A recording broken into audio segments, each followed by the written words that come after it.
कुरुमति को सुधारा है। नाम ने केवल गौतम ऋषि की नारी का उद्धार किया है। और भगवान राम ने एक धनुष का भंजन किया, लेकिन नाम ने तो पूरे संसार में जितने भी अहंकारी है उनका अहंकार का भंजन कर दिया है।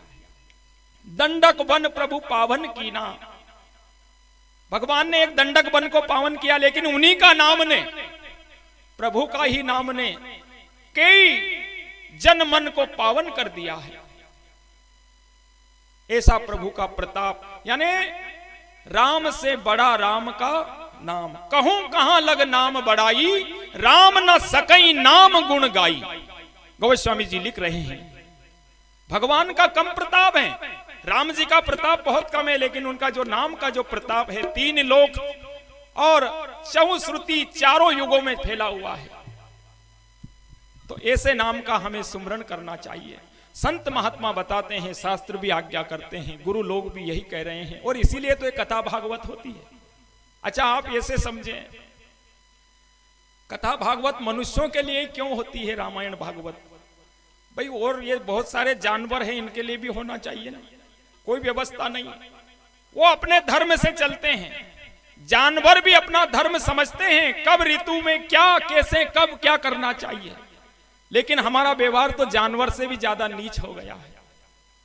पता है आपको, भैंस गाय बकरी कुत्ते अपने अपने नियम संयम से रहते हैं, बेविचार नहीं करते हैं, समय आने पर ऋतु आने पर अपना कार्य पूर्ण करते हैं, बच्चा बच्ची भी ये भी पैदा करते हैं। पता नहीं हमें क्या हो गया है, हम इतने गिर चुके हैं, पशुओं से भी ज्यादा पशुवत व्यवहार करते हैं। हमें कोई रात दिन का व्यवहार कैसे किया जाता है पता ही नहीं है, हर बार चूक कर देते हैं। देखो, गाय शाकाहारी पशु है और सिंह मांसाहारी पशु है। सिंह भूखा रह जाता है 1 महीने तक, अगर मांस नहीं मिले तो वो घास नहीं खाता है, जंगल में भूख के मारे मर जाता है, घास नहीं खाता है। गाय भले 8 दिन 15 दिन 20 दिन या मर जाए, गाय मांस नहीं खाती है, गाय घास खाती है। लेकिन हम लोग, हम मांस भी खा जाएं, घास भी खा जाएं, जो मिले उसका ही खा जाएं, जिसका नहीं खाना है उसका भी खा जाएं, इधर से भी खा जाएं उधर से भी खा जाएं, पता ही नहीं किनका खाने योग्य है किनका खाने योग्य नहीं है। मैं क्षमा चाहता हूं, बहुत विचार पूर्वक इस कार्य को करना चाहिए। जैसा करोगे आहार वैसा ही बनेगा विचार आपका, जैसा पियोगे पानी वैसी तो बोलोगे बाणी, है ना। कोई पी के बोलता है तो लड़खड़ा के ही बोलता है, वो पानी है और क्या है, शुद्ध पानी पियो।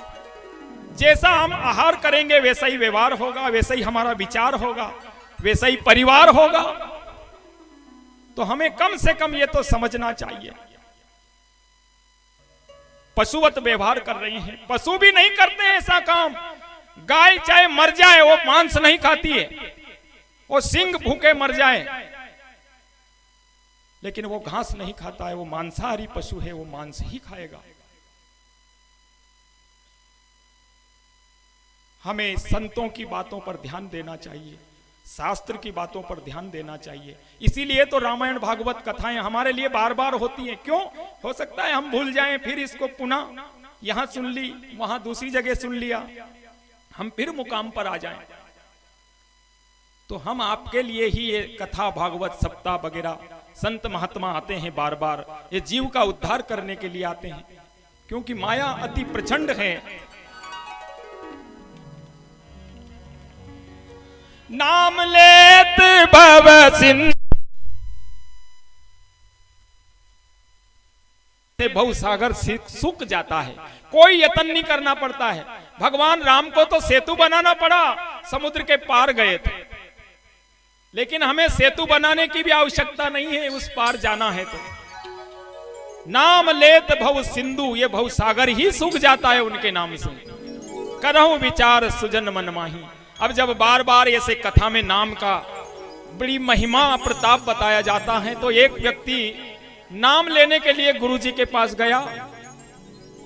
गुरुजी ने नाम दे दिया और कहा थोड़ा शास्त्रों का भी आपको ज्ञान करा दें। चेला ने कहा कि हमें तो पूर्ण ज्ञान है पहले से ही, वो तो बार बार हम कथा में सुनते थे, नाम की बढ़ाई करते थे आप लोग, इसलिए हम आ गए हैं, बाकी तो हमें याद है। नहीं नहीं, बोले थोड़ा और समझा दें। आप ऐसा किया करो, रामायण पढ़ा करो।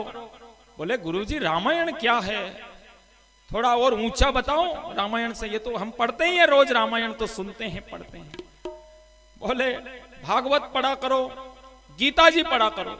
हाँ, बोले ये थोड़ा ठीक है, गीता जी थोड़ा ठीक है। तो 2-4 श्लोक गुरुजी ने उनको बताए, दुग्धगा गोपाल नंदना, ऐसे 2-4-5 श्लोक उनको बताए और फिर कहा कि गुरुजी आपने जो बताया हमें पहले से ही याद है, लेकिन थोड़ा संशय है हमें। बोले क्या संशय है? कि आप जो श्लोक में कह रहे थे दुग्धा गोपाल नंदना, तो वो 2 गधा कौन है? उन्होंने कहा हाँ ठीक है, 2 गधा, एक तुम और एक हम, ये 2 ही गधा है, और कौन है? तो कथा में ऐसा भी नहीं हो जा अपने यहां कथा सुनने जाएं और कथा से कुछ लेकर के नहीं जाएं, कुछ तो ले जाना चाहिए। एक व्यक्ति था, अब संपन्न घर का व्यक्ति था, अब उसको क्या मतलब कथा सुनने से, घर में भरपूर धन धान्य, कोई दिक्कत नहीं। बेचारी उनकी धर्म पत्नी रोज कहती थी कथा हो रही जाओ सुन लो, अपना कोई पैसा तो लाग ही नहीं रहा, पैसा तो सब उन छोराओं ने दे ही दिया, कहीं दिक्कत नहीं है, कथा तो सुन लो। अब वो कथा सुनने आए, तो जो बड़ा आदमी कथा में आता है, अपने यहाँ की बात नहीं है, जो आदमी बड़ा आदमी कथा में आता है तो उसका सम्मान करते हैं। तो जैसे ही वो आए, कभी कथा सुनने नहीं जाते थे कभी भी, लेकिन पहली बार आए तो उनने कहा, जो कथा के आयोजक थे उनने कहा आइए, और जहां उन्हें स्थान दिया बैठने के लिए, जैसे मान लो ये टेंट के नीचे खंबा अपने रंगलाल दादा बैठे हैं, तो जगह दे दी उनको, आसन दे दिया और कहा कि बैठिए। पहले तो कहा आइए और बैठिए, तो बैठ गए महाराज। और बैठ जाने के बाद 2-3 घंटा कथा हुई, अब नींद आ गई उनको, वहां टेका मिल गया तो टिक के बैठ गए। अब 2-3 घंटा के बाद आरती भी होगी, प्रसाद वितरण होगी। अब उनसे कौन कहे, तो जिनका आयोजन था उनने कहा कि अब जाइए। पहले तो कहा था आइए, फिर कहा बैठिए, और अब जाइए, तो उनने की कथा हो गई, तो कहां हो गई कथा, तो जाइए। अब बताओ, उनने कुछ नहीं सुना और नींद तो 3 घंटा आराम से कथा में ले ली उनने। घर पर जाकर सोए तो नींद नहीं आती है।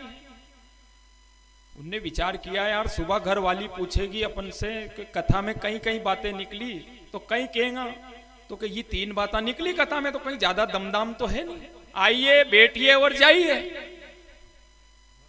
हाँ, और कथा में तो वो यार रोज परेशान करती थी कि जाओ कथा सुनो कथा सुनो, पर कि कथा में तो 3 बातें, पर ये भी मुझे भूल जाऊंगा अगर याद नहीं रखूं।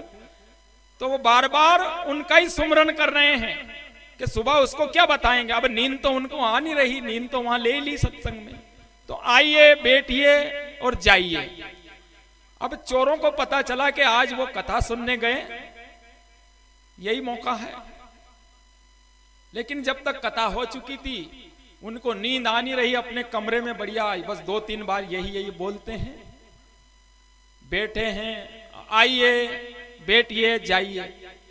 जैसे ही चोर अंदर घुसे, उनने कहा आइए, उनकी देख लिया यार अपन, तो दबे पांव बैठने लगे चोर, तो उन्हें की बैठिए कि और अब दूसरे घर से चोरी करके लाए थे, बढ़िया माल था, उनने की अब देख ही लिया, बैठवा की भी कह दी, यहां से अब चलने में ही फायदा है। तो वो जो धन था उसको वहीं छोड़ के और जाने लगे पीछे पीछे तक, जाइए। अब वो दरवाजा बाजा, पांवों की आवाज आई, तो वो बाहर निकले और देखा तो यार ये सामान बिखरा पड़ा है, दरवाजा खुला है, मामला क्या है? देखा तो धन की पोटली। पत्नी को उठाया, कहा कि ये क्या है, ये ऐसा देखा अभी मैंने तो, और इसमें तो धन है, रुपए पैसे हैं, ये कौन छोड़ गए? तो पता नहीं, कोई चोर आया होगा और कौन छोड़ के जा। पर के देखो मैं कथा में गया था तो कथा में तो ज्यादा कहीं दमदाम नहीं है, केवल 3 शब्द याद है मुझे, 3 ही बोले वहां, आइए बैठिए और जाइए। पत्नी ने कहा कथा से जो झूठे शब्द 3 शब्द आप लेकर के आए हैं, उन झूठे शब्दों से ये कलयुग के चोर भाग गए। अगर कथा से असली शब्द लेकर आप आते तो हमारे अंदर जो काम, क्रोध, लोभ, मोह, बड़े बड़े चोर बैठे हैं, ये सब यहां से रवाना हो जाते। झूठे शब्द कथा से लेकर आए तो उनके धन की रक्षा हो गई। अगर कथा से हम असली शब्द ग्रहण करें तो अवश्य हमारे हृदय में जो काम, क्रोध, लोभ, मोह, अहंकार बसे हुए हैं वो निकल जाते हैं। तो तुलसीदास जी कह रहे हैं, नाम लेत भव सिंधु सुकाही, करहूं विचार सुजन मनमाही। नाम पे बड़ा जोर दे रहे हैं। सभी संतों का एक ही इशारा है, सभी ग्रंथों का एक ही इशारा है, सभी का कहना यही है। तुलसीदास जी कहते हैं, राम जपो राम जपो राम जपो भाव रे, राम जपो राम जपो राम जपो भाव रे।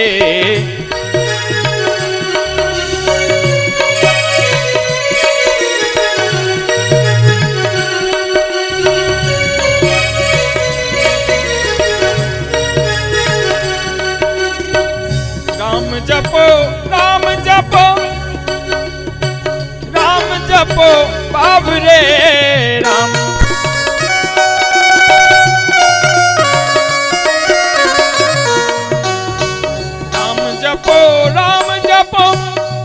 चाहे राम जपो चाहे कृष्ण जपो, लेकिन कुछ तो बोलो।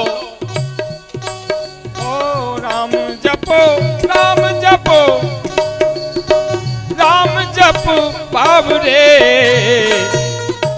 घोर भवनीर, ये घोर भवनीर, एक नाम निधि नाव रे। घोर भवनीर ओ नाम निधि नाव रे, राम जपो राम।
मीरा तो भगवान श्री कृष्ण की भक्त हैं, लेकिन मीरा ने भी एक पद में यही कहा है। जबकि मीराबाई एक पद में कह रही है, मेरे तो गिरधर गोपाल दूसरो ना कोई, और हमारे इस संसार वाले के अभी दूसरा बसा हुआ है, इसलिए हम में ये सारी बाधाएं हैं। केवल अगर हम प्रभु की शरण में हो जाएं, एक ही भगवान के चरणों में हमारा मन समर्पण हो जाए, तो हम भी मीरा जैसे भक्त, प्रहलाद जैसे भक्त, ध्रुव जैसे भक्त, सुदामा जैसे भक्त बन सकते हैं। मीराबाई कह रही है, मेरो मन राम नाम रट ले रे, मेरे मन राम नाम रट ले रे।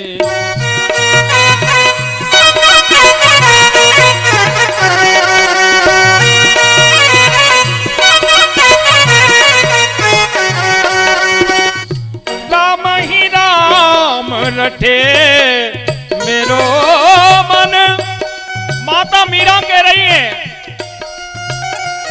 ओ मेरो मन राम ही राम रटे, हे मेरो मन राम ही राम रटे।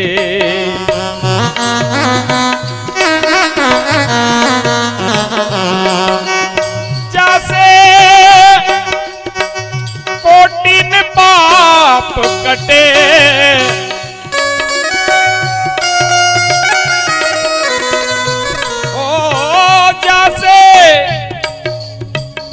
कोटिन पाप कटे, हे मेरो मन राम ही राम रटे।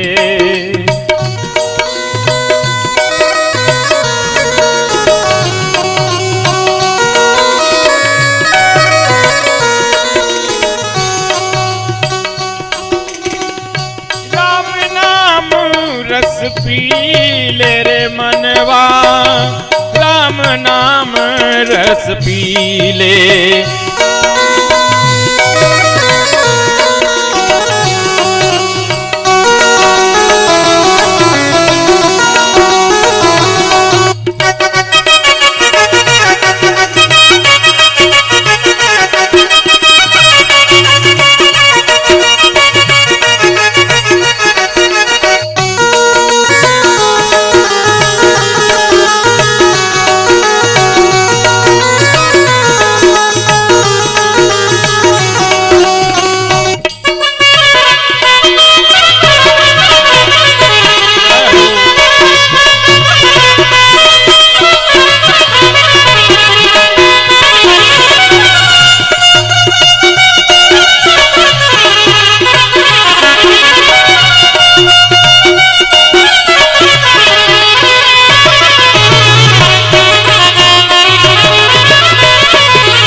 भगवान श्री कृष्ण के भक्त हैं, लेकिन सूरदास जी भी यही कह रहे हैं अपने पद में, जो तू राम नाम लट ले तो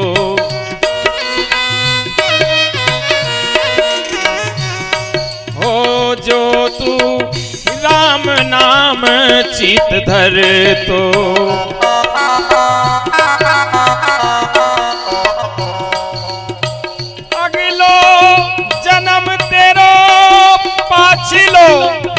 अगला और पिछला दोनों जन्म सुधरता। सूरदास जी कह रहे हैं, अगलो जन्म तेरो पाछिलो, दोहू जन्म सुधर तो, जो तू राम नाम चित धर तो, जो तू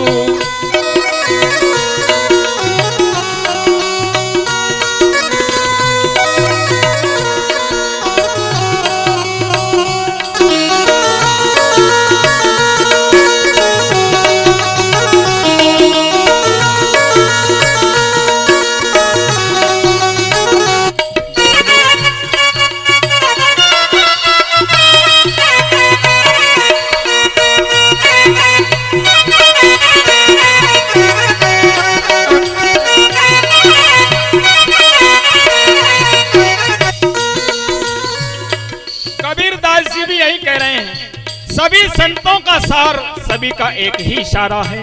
कबीरदास जी भी बड़ा जोर दे रहे हैं, कबीरा सब जग निर्धना, ये धनवंता नहीं कोई, धनवंतावा को जानियो रे, जाके राम नाम धन होय। क्या ये संत झूठ बोल रहे हैं? नहीं नहीं, अपने अनुभव की बात कह रहे हैं। ये किसी की कही कही सुनी सुनी बात नहीं कह रहे हैं। ये संत जिन्होंने कहा है, हमें तो अनुभव ही नहीं, हम शास्त्रों से बात ले रहे हैं और संतों की वाणी सुनी कह रहे हैं, लेकिन इन्होंने खुद ने अनुभव किया है और नाम का रस आनंद लिया है, तभी तो इन्होंने कहा है। बड़े भारी संत हुए कबीरदास जी। तो कबीरदास जी कह रहे हैं,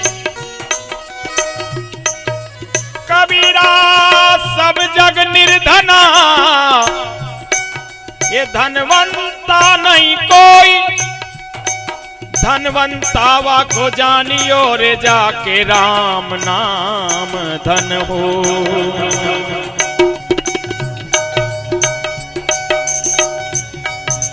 जो तू राम नाम चित धर तो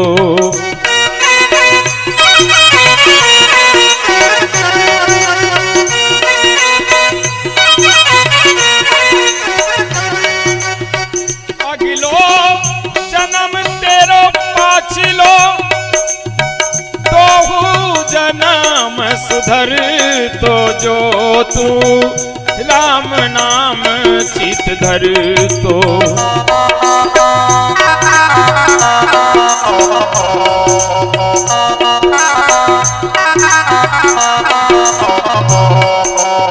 और गुरु नानक साहब राधा स्वामी पंत में वो भी यही सार बात बता रहे हैं। भंग भसूटी और सुरा, उतर जात पर बात, नाम खुमारी नानकारे चढ़ी रहे दिन रात। भंग भसूटी और सुरा, भांग पीने वाले का भांग उतर जाता है। सुरा यानी मद, हालांकि वो समुद्र में से दोनों एक साथ ही पैदा हुए हैं। अमृत भी वहीं से निकला है और जहर भी वहीं से निकला है, समुद्र का मंथन किया।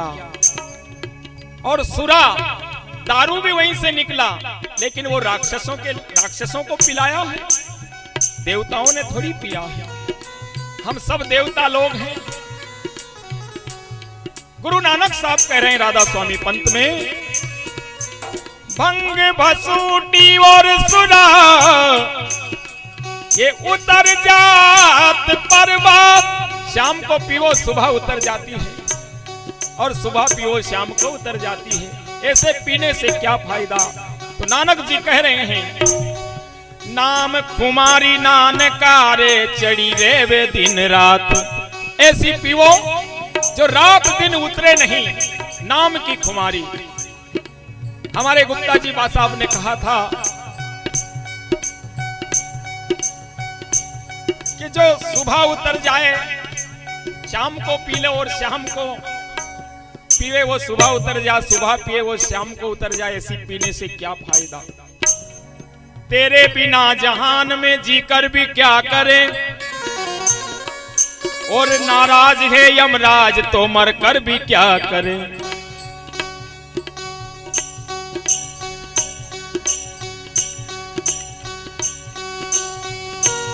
संत मलूकदास जी भी यही कह रहे हैं, राम कहो राम कहो, राम कहो भाव रे, राम कहो राम कहो, राम कहो भाव रे।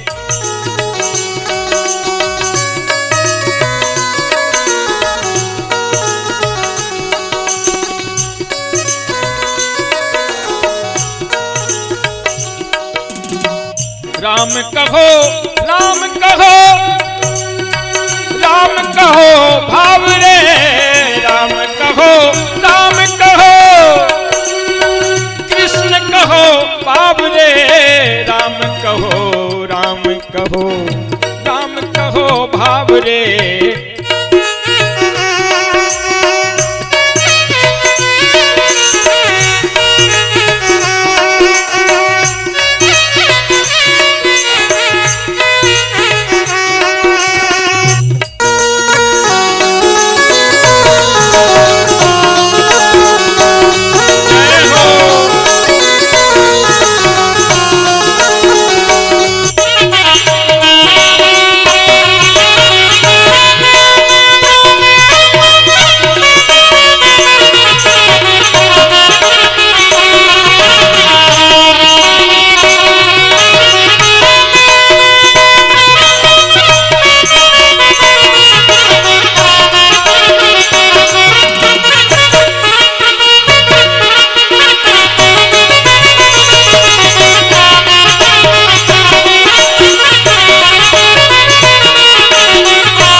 अवसर मत चूक प्यारे, अवसर मत चूक प्यारे, भलो पायो दावरे। राम कहो राम कहो राम कहो भावरे, ये अवसर मत चूक प्यारे। अवसर हमें गलत मैसेज चला गया, हमने सुन लिया अवसर की केरिया गोस्वामी तुलसीदास जी भी अवसर करो अवसर, जबकि देखा आपने महाराज दशरथ चक्रवर्ती सम्राट, कहीं भी वेद शास्त्रों में नहीं पाया गया कि फलाना व्यक्ति का फलाने राजा का अवसर किया, उनमें नुक्ता किया, सभी को बुलाया, जिमाया, नहीं नहीं। फलुकदास जी कह रहे हैं राम कहो राम कहो राम कहो भावरे, अवसर अवसर नहीं है, अवसर मत चूक प्यारे, भलो पायो दाव। ये अवसर बड़ी मुश्किल से मिला है। कौन सा अवसर? गोस्वामी जी लिख रहे हैं, साधन धाम मोक्ष कर द्वारा और पाई न जहीं परलोक समारा। ये साधन का धाम है, इसमें बैठ करके नाम लेकर के इस संसार सागर से पार जा सकते हैं। यही अवसर है, मानव जन्म का बार बार अवसर नहीं मिलता है।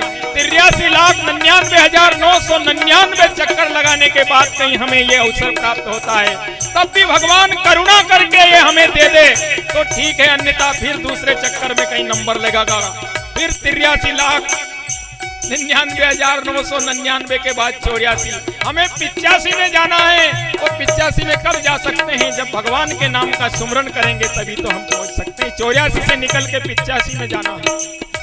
फलुकदास जी कह रहे हैं राम कहो राम कहो राम कहो भावरे, ये अवसर मत चूक प्यारे, भलो पायो दावरे।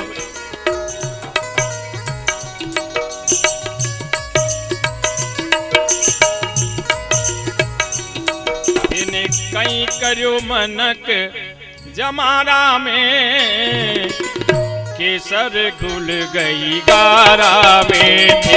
कहीं करो मनक जमारा में, केसर मिल गई गारा में।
पदमणीय गेनो पेरायो, बेस पदमणीय गेनो पेरायो, गेनो पेरायो उन्हें गेनो पेरायो। दीपावली पर हम भेष की बड़ी पूजा करते हैं, श्रृंगार करते हैं, लेकिन फिर जब आरती पूजा करने के बाद जब उसको छोड़ते हैं मोरी से, तो क्या करती है वो तो जाके पड़ गई खाड़ा में, केसर मिल गई गारा में।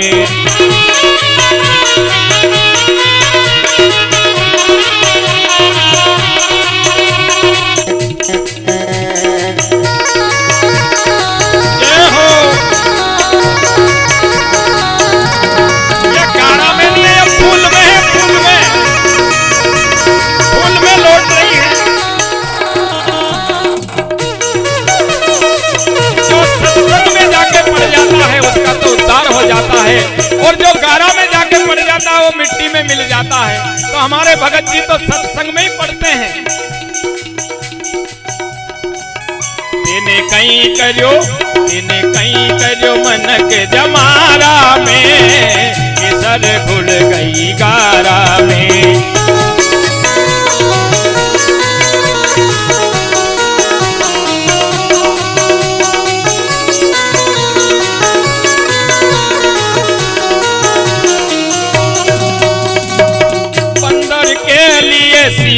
बनायो,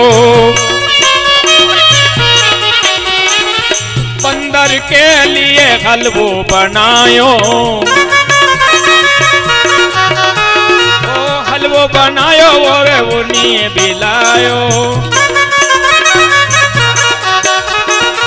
हलवो बनायो और उन्हें दिखायो,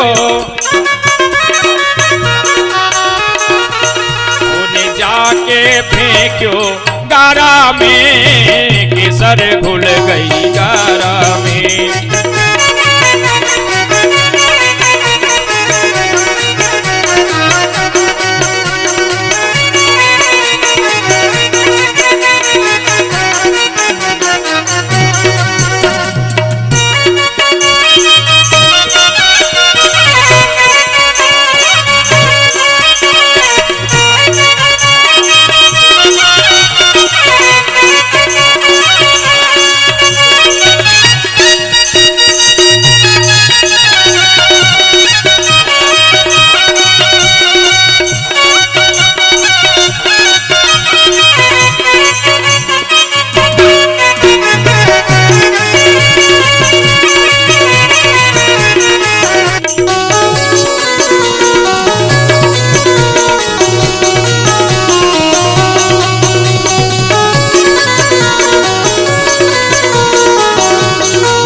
मिल गई गारा, केसर मिल गई गारा।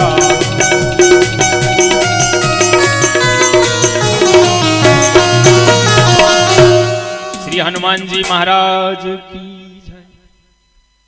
इस प्रकार हमारा भी जीवन बेकार ही चला गया। ये अवसर हमें मिला था। तुलसीदास जी कहते हैं, राम जपो राम जपो राम जपो भावरे, अवसर मोत चूक प्यारे भलो पायो दावरे। तो ये बार बार हमें मिलने का नहीं है और ये गमाने का नहीं है। ये साधन का धाम है, ये मोक्ष का द्वार है। इसमें अर्थ धर्म काम और मोक्ष चारों पदार्थ हम प्राप्त कर सकते हैं। लेकिन पता नहीं हमने जीवन को कहां कहां लगा दिया और अंत में मोक्ष भी नहीं मिल पाया। वापस हमें इस 84 लाखों का चक्कर लगाना पड़ा। समय रहते हुए हमें प्रभु के नाम का कीर्तन सुमरन भजन करना चाहिए। और आइए, कल भगवान शिव 87,000 वर्ष की समाधि में बैठे हैं। इधर माता पार्वती की परीक्षा लेकर के उनकी भी तपस्या पूरी हो चुकी थी और भगवान शिव जब समाधि में बैठे, देवता त्रायमाम हो रहे हैं, तो जैसे ही देवराज इंद्र ने कामदेव को भेजा भगवान शिव की समाधि खोलने के लिए, कामदेव अपनी कलाओं से 5 धनुष बाण लेकर के और पहुंच जाता है। भगवान शिव की समाधि खोलता है। किसके लिए? लोक कल्याण के लिए, लोकहित के लिए, ताकि भगवान शिव का विवाह पार्वती माता के साथ हो जाए और उनके जो ज्येष्ठ पुत्र कार्तिकेय जो पैदा हुए उनसे ये तारकासुर का वध हो जाए। उसने आतंक तीनों लोकों में मचा रखा था। तो देवता लोग घबराए। देवराज इंद्र ने कामदेव को भेज करके भगवान शिव की तपस्या भंग करवाई, समाधि को खुलवाई। जैसे ही शंकर भगवान का तीसरा नेत्र खुला, प्रचंड ज्वाला से तुरंत ही वो भस्म हो जाता है कामदेव। और रति उनकी पत्नी हाथ जोड़ के खड़ी है, प्रभु ये बड़ा अनर्थ हो गया है, अब मैं बिना पति के कैसे रह सकती हूँ। भगवान ने आशीर्वाद दिया, कोई बात नहीं। दुआपुर में जब भगवान श्री कृष्ण के पुत्र रुक्मिणी के पुत्र से के नाम से जाना जाएगा और वही तुम्हारा पति रहेगा, बड़ा आशीर्वाद देकर के उनको संतुष्ट किया। इधर भगवान शिव की जब समाधि खुली तो ब्रह्मा, विष्णु, इंद्रदेव सभी देवता लोग आए, प्रार्थना करने लगे, हे नाथ अब बड़ा अत्याचार हो रहा है, मातेश्वरी की तपस्या पूरी हो चुकी है, कृपया आप उनके साथ विवाह कर ले तो बड़ा अच्छा होगा, लोक कल्याण जग कल्याण के लिए हम चाहते हैं। भगवान शिव ने कहा कोई बात नहीं, ठीक है अगर ऐसा है तो चलो। उन्होंने कहा ऐसे थोड़ी चलो, कुछ ना कुछ ये दूल्हा उल्हा का भेष बनाओ। और शादी ब्याह वैसे ही नहीं होता है। तो देवता लोग तो कहकर चले गए, भूत प्रेतों को ये बात पता चल गई कि बाबा दूल्हा बनाए जाएंगे, नई माता दुल्हन लेकर आएंगे और बड़ा वहां पे खाने पीने को भी बहुत अच्छा मिलेगा। तो लेकिन बाबा दूल्हा कैसे बनाते हैं? बोले दूल्हा बनाने की कोई जरूरत नहीं है, चलो अपन पहले से ही दूल्हा बने बनाए हैं। कि नहीं नहीं ऐसा नहीं, थोड़ी हल्दी मेहंदी मुकुट वगैरह, ढोल बाजे बैंड बाजे वगैरह, हाथी घोड़े ये सभी चाहिए। तो हमारे भगत जी भी लाया अपनी घोड़ो, श्री राम जय जय राम। हमने सुना है कि वो बारात के लिए ही तैयार कर रखा है। तो भगवान भोलेनाथ का विवाह होने जा रहा है और भगवान शंकर को उन्होंने कहा हल्दी वल्दी का हल्दी की कोई जरूरत नहीं है, आप तो जो ये राख है मुर्दे की राख जो लगाते हैं यही लगाइए आप। बोले बाबा इससे बहुत प्यार है तुम्हें। भगवान शिव ने कहा इससे इसलिए प्यार है कि एक रोज की बात है, मैं एक गांव के दूर से निकल रहा था, तब वहां एक मुर्दे व्यक्ति को लेकर गांव वाले जा रहे थे शमशान की ओर। तो वो बोल रहे थे राम नाम सत्य है, सत्य बोले गत है, राम नाम सत्य है। तो मैंने सोचा कि यार ये अपनी पार्टी का लोग हैं, मैं भी राम नाम ही जपता हूँ, भगवान शिव का महामंत्र है राम नाम जपना।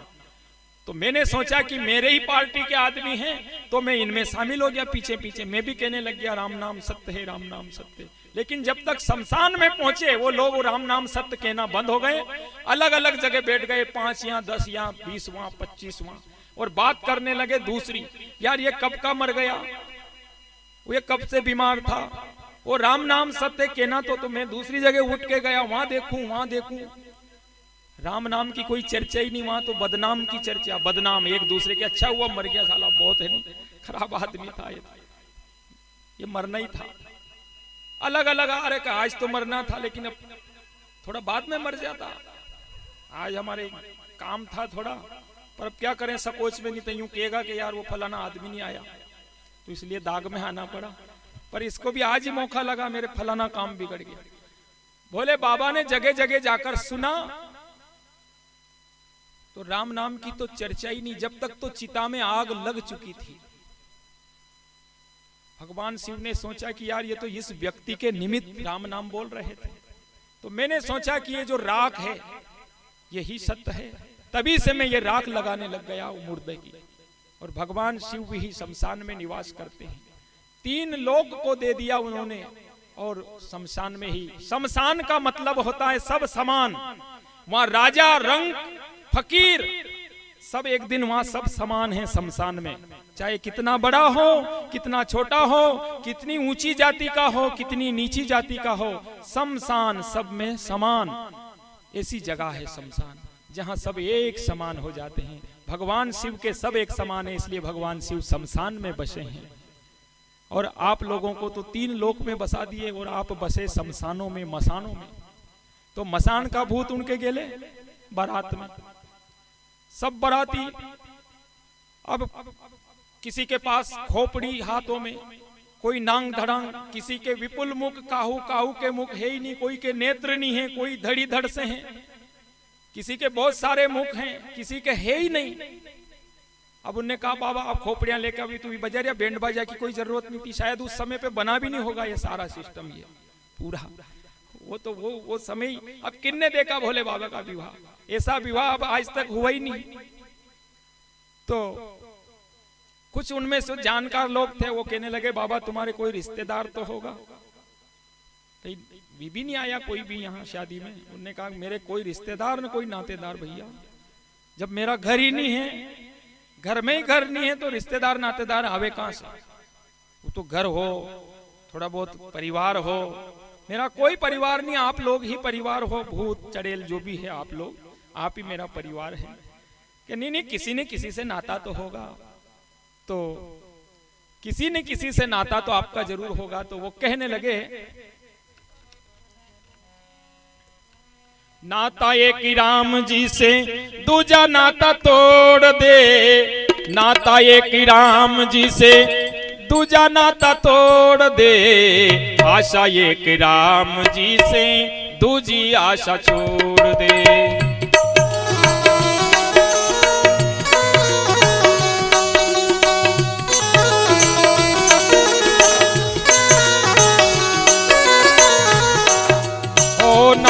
एक ही राम जी से। शिव जी कहने लगे मेरे नाता केवल प्रभु से ही है, एक राम जी से ही नाता है। नाता एक ही राम जी से, दूजा नाता तोड़ दे।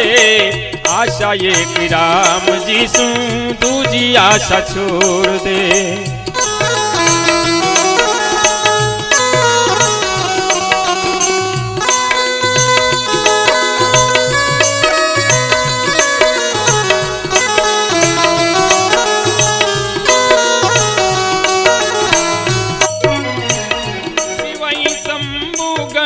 करही सिंगारा,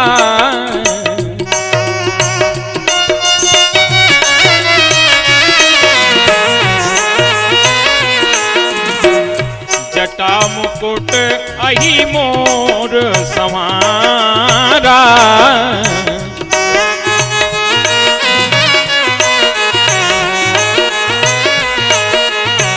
कुंडल कंकन मेरे ब्याला,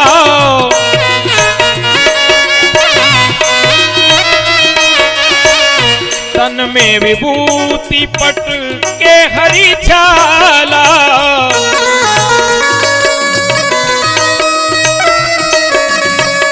ससी ललाट सुंदर सिर गंगा,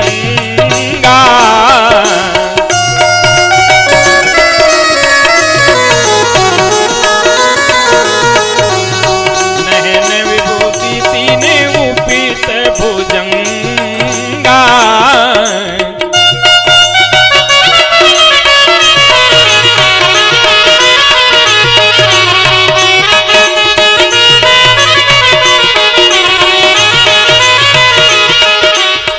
भगवान शिव के गण भगवान शिव को सजाने लगे, दूल्हा राजा बनाने लगे और जटा का मुकुट बनाया। अही मोर, सर्प का मोड़ बांध दिया। पहले मोड़ मोड़ा और इस शहरी बांधते थे सेहरा, अब तो सब बंद हो गया, सेहरा वेरा बांध वो सब। लेकिन जटाओं का मुकुट और अही नाम यानी सर्प का मोड़ मोड़ी बनाई। कान में कुंडल में कंकन, छोटे छोटे सांप बिच्छू से उनको सजाया गया। और शमशान की बबूती से भोलेनाथ को जहां हल्दी लगाते हैं उस हल्दी की जगह मुर्दे की राख लगाई गई। बाबा को ऐसा सुंदर दूल्हा बनाया। केहरी की छाला, मृग छाला, सिंह की छाल कमर में बांध दी गई। और अब उस छाल को कैसे बांधे तो बढ़िया 2-3 सर्प लिया और काटन दे दी मजा से, जोर से। इस प्रकार से बाबा को दूल्हा बनाया और भूत प्रेत साथ में बड़े आनंद लेते हुए भोले बाबा की बारात, जस बलात तस, जैसे ही बराती जैसे दूल्हा बनिया नहीं वैसे ही बराती हो गया। भगवान विष्णु ने देखा बड़ा गजब हो गया है, तो वहां शर्म आएगी आप हमको अगर वहां चलेंगे तो, क्योंकि राजा हिमाचल के यहाँ चलेंगे तो हो सकता है विवाह करे नहीं करे, हम लोगों का अपमान हो। तो एक काम करें भोले बाबा, इन बराती को आगे जाने दो, हम बड़े बड़े लोग पीछे से अलग पंक्ति बना ली उन्हें। भगवान विष्णु इंद्र ने, ब्रह्मा जी ने अलग लाइन बना ली, अलग विमान सजाए। अब भूत प्रेत बाबा तो बेल पे बैठ गए और बेल पे बैठ करके कहा बाबा से कि आपको कोई रथ में बिठा दें, पुष्पक विमान में बिठा दें देवराज इंद्र का। बोले नहीं नहीं, हमें कहीं किराया का टेंट बेंट दुनिया का पेंट बुशट कुछ नहीं लाना है, हमें तो जो हमारा यहाँ कैलाश पे उपस्थित है बस वही है। अब आजकल तो वो सब व्यवस्था चल गई है, स्टेज सजाते हैं तो पता नहीं 2-4-5 हजार में खुजनेर राजगढ़ ब्यावरा पचोर से मंगवाई लेते हैं, मेकअप कराते हैं। बाबा का मेकअप तो हो गया पूरा, उधर मातेश्वरी भी कोई मेकअप नहीं कराती, से सौंदर्य है माता पार्वती। तो जैसे ही बराती चले यहाँ से और बराती जा रहे हैं, योगनियां नाच रही है, खोपड़ियां हाथ में ले लेकर के, नांग थड़ांग और डम डम आवाज आ रही है, कूदते जा रहे हैं। बारात हिमाचल नगरी में पहुंच जाती है तो किस प्रकार से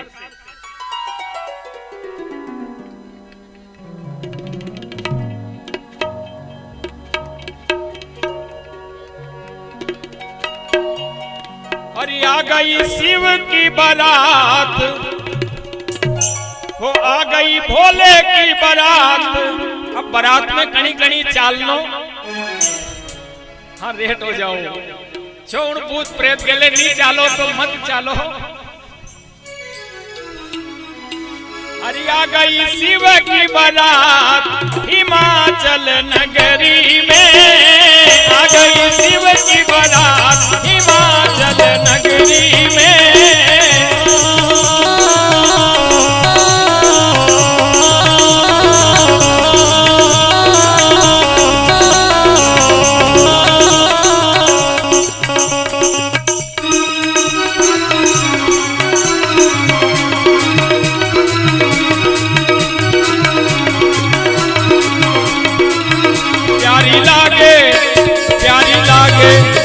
प्यारी लागे 14 की रात हिमाचल नगरी में।